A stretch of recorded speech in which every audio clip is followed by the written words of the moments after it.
Hi అండి అందరికీ. ఈరోజు నేను పెసరపప్పు, పెరుగుతో ఒక ఐటెం చూపిస్తున్నానండి. సో, అందులోనూ సమ్మర్ వస్తుంది కాబట్టి మనము ఇలా చలవ పదార్థాలు తీసుకుంటూ ఉంటే చాలా బావుంటుంది. సో, దీనికోసం నేనైతే ఫస్ట్ పెసరపప్పుని 3 గంటలు నానబెట్టుకున్నానండి.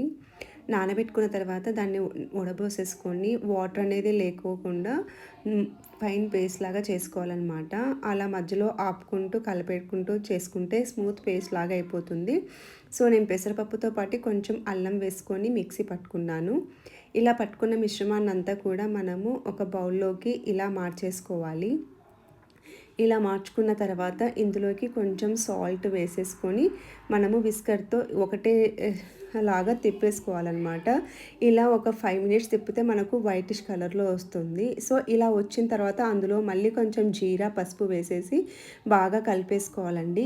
ఇలా కలుపుకున్న తర్వాత మనము ఒక ప్లేట్‌కి ఆయిల్ పట్టించుకొని పెట్టుకోవాలి. సో, కరెక్ట్ పెట్టుకునే ముందు మనము ఈ కొంచెం వంట సోడా వేసేసుకొని మళ్ళీ బాగా మిక్స్ చేసుకొని చూపిస్తున్నట్టు ఈ ఒక ప్లేట్ కానీ లేదంటే ఇడ్లీ ప్లేట్‌లో అయినా కూడా మనం ఆవిరి మీదే కాబట్టి ఉడికిచ్చేది.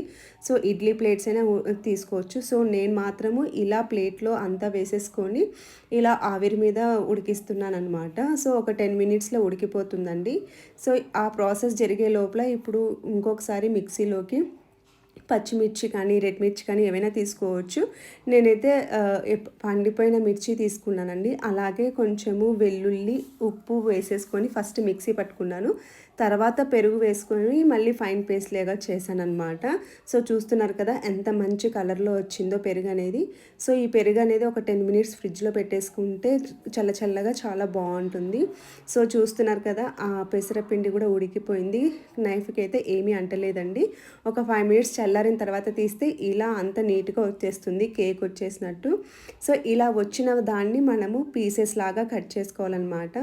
మీరు పెద్దగా అయినా చేసుకోవచ్చు, చిన్నగా అయినా చేసుకోవచ్చండి. కాకపోతే కొంచెం మీడియం సైజ్ అయితే తినేటప్పుడు బాగుంటుంది. సో, అందుకే నేనైతే పిల్లలు కూడా ఉన్నారు కదా!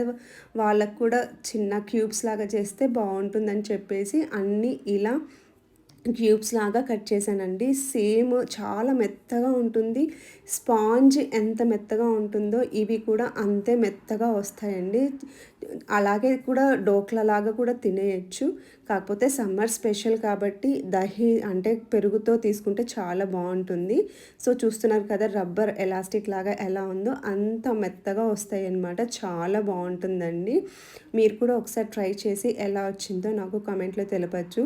నాకు దీని పేరు గుర్తులేదండి. కానీ ఈ రెసిపీ మాత్రము చాలా బావుంటుంది. మీకెవరైనా తెలిస్తే దీని పేరు నాకు కామెంట్ సెక్షన్‌లో ఈ రెసిపీ నేమ్ తెలపొచ్చు. సో, అలా క్యూబ్స్‌లా కట్ చేసుకున్న వాటన్నిటిని కూడా కొంచెం 50 టెంపరేచర్ ఉన్న హాట్ వాటర్ ఏసి అందులోకి ఒక 10 మినిట్స్ సోక్ చేయాలండి సాల్ట్ వేసేసి. అలా సోక్ చేసిన తర్వాత మరి పూర్తిగా పిండేస్తే ముద్దలాగా అయిపోతుందండి. జస్ట్ పైన పైన స్మూత్‌గా వాటర్‌ని స్క్వీజ్ చేసేసి మనం కలిపి పెట్టుకున్న ఈ పెరుగు మిశ్రమాన్ని వేసేసేయాలి. ఇలా వేసుకొని ఒక 5-10 మినిట్స్ ఫ్రిడ్జ్‌లో పెట్టేసుకొని మళ్ళీ తీసేసుకుంటే సరిపోతుంది. సో, ఇలా వేసుకున్న తర్వాత పోపు పెట్టుకుంటే చాలా బావుంటుందండి. ఆయిల్ ఇష్టం లేని వాళ్ళు వదిలేయొచ్చు. బట్ కొంచెం పోపు వేస్తే దాని టేస్ట్ వేరుగా ఉంటుందన్నమాట. సో, నేనైతే పోపు వేసేసి కొంచెం కలబెట్టేసి ఒక 5 మినిట్స్ పక్కకు పెట్టేసి సర్వ్ చేశానండి. చాలా అంటే చాలా బావుంటుంది. ప్లీజ్ ట్రై చేయండి. సో, చాలా యమ్మీగా వచ్చిందండి. సో, పెరుగు, పెసరపప్పు సమ్మర్‌లో తీసుకుంటే చాలా బావుంటుంది. సో, రెసిపీ నచ్చిందని అనుకుంటున్నాను. Please like, share and subscribe. Thank you.